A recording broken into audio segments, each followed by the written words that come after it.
So this is kind of one of those diets where it is heavily restricted.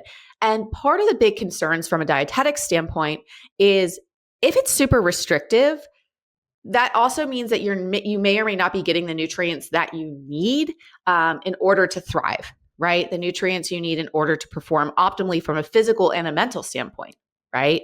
To be able to push through your workouts, to be able to be like mentally awake during your shift.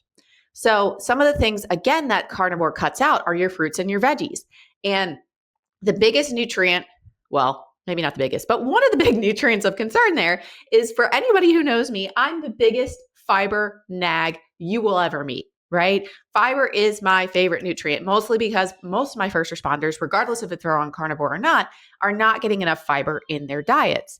And the reason that fiber is so important is because, one, it helps clean you out.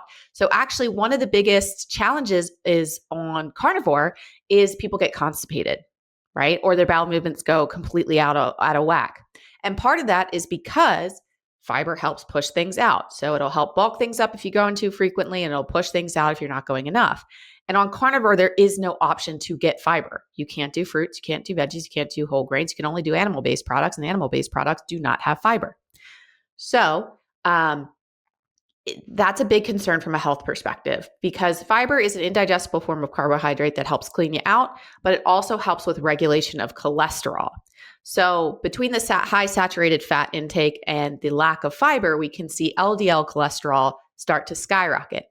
So this diet is not going to be for anybody who's already having trouble managing their cholesterol and does not want to be on a statin, because that could potentially push your doctor, depending on where your age range is and, family history and all of that, to potentially start considering a statin, especially if we see it jump up, the LDL jump up when you start a ketogenic or carnivore-based diet.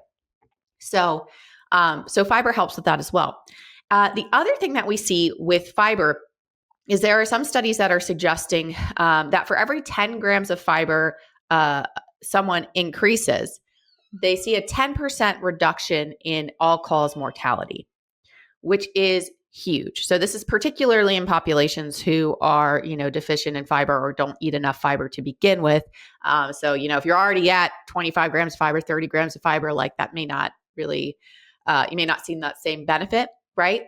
But fiber is incredibly protective for our health. And we find it in fruits, veggies, whole grains, plant-based foods. You cut out all the plant-based foods, you don't have the opportunity to get the fiber.